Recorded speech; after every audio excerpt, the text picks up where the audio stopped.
be a damn good reason you called me in here on my day off. There's something wrong with the master. Oh God, now what?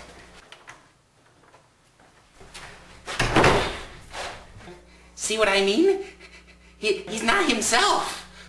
Well, if he's not himself, who the hell is he?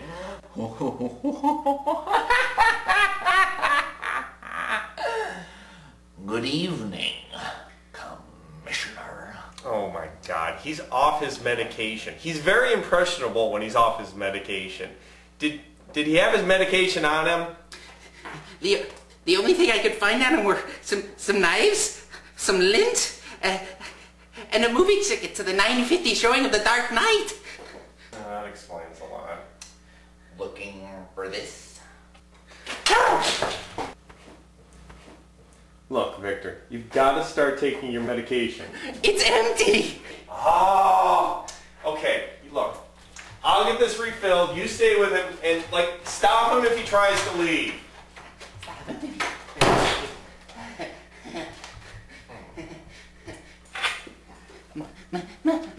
Master, Mike said I was to stop you from leaving. Stop? Stop me? Please, tell me, how do you plan on stopping an unstoppable force? Hmm?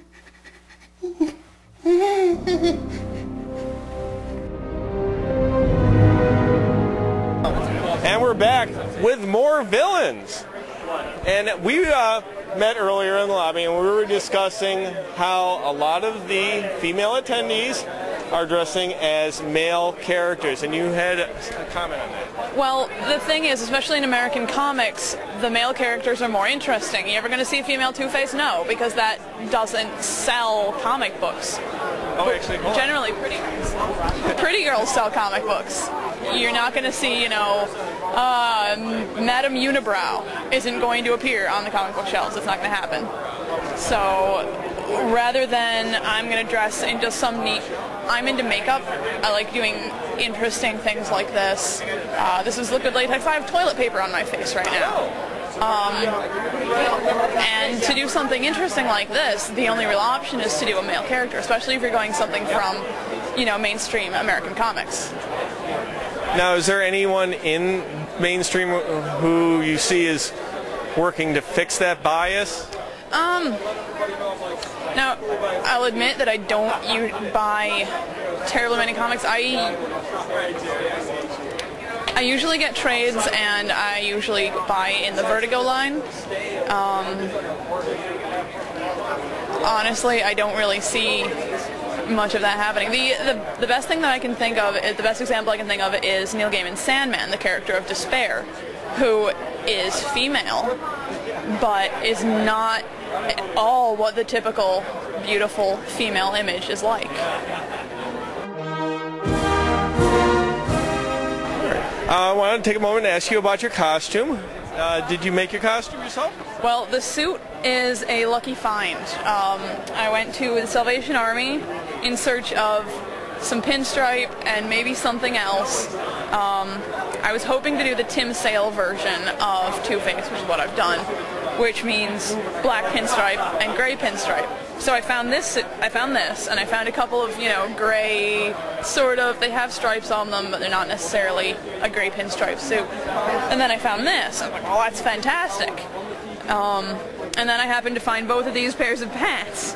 And while this, obviously, the pattern's slightly different, to find something that matches at least that much out of pure chance is amazing. And I'm known for sewing without a pattern in like an hour. So that's what I did last night. I took the buttons. Last night? Yep. I took the buttons from the other side of this, sewed them onto this, slapped them together. As you can see, the sleeves are still a little uneven. Pant legs probably are too, but I'm not going to worry about that. It's a nice black gray suit.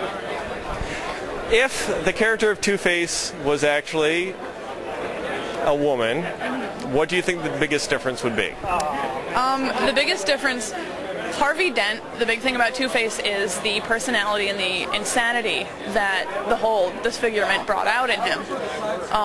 But Two-Face never goes, oh, I look terrible. It's never, oh, I look terrible. It's, this happened to me, I am mad. Not that he wasn't a little crazy to begin with, but that's a whole other story.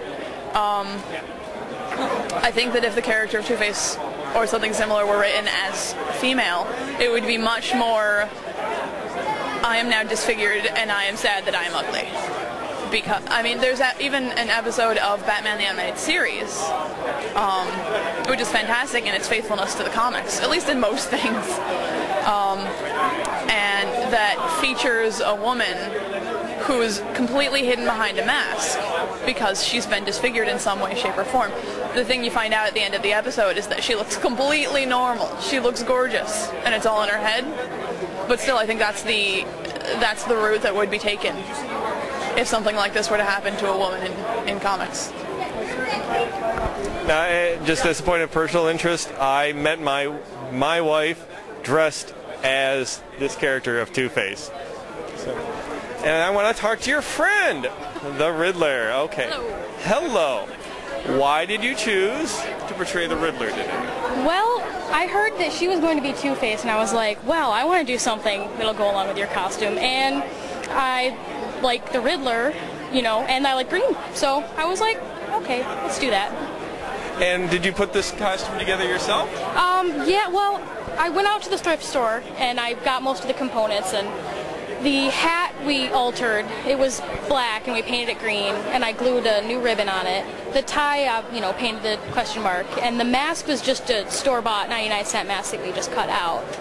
So for the most part, it wasn't really much constructing, but it was a lot of running around trying to find the right pieces. Good. Oh, and we have seen Batman here today. Are you going to be giving him any trouble today?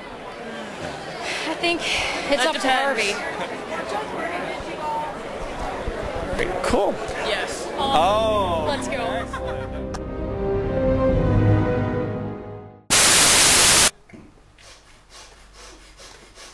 Yeah. Are you Victor Juliet? No.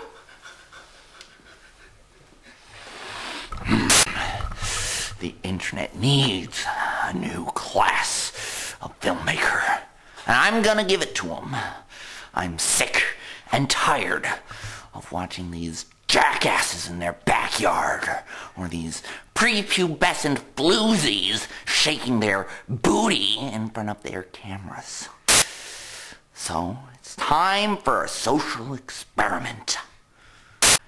By watching this episode of The Fiends, you have automatically downloaded a program onto your computer. A destruction program.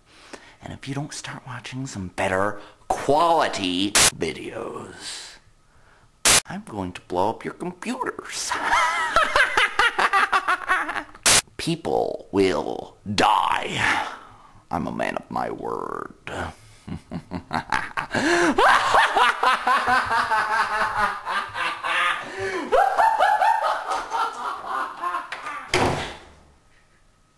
Victor? Victor?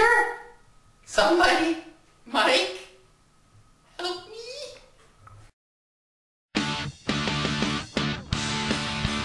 Whether it's for your kid or from when you were a kid, Cloud City Comics has it all for the newest and most unique collection of comics, action figures, anime, and Godzilla. Check out the selection here. Only Cloud City Comics has the most original toys and Hello Kitty merchandise found in New York State. Cloud City Comics. Now open on Erie Boulevard in DeWitt. We're totally serious about you having fun.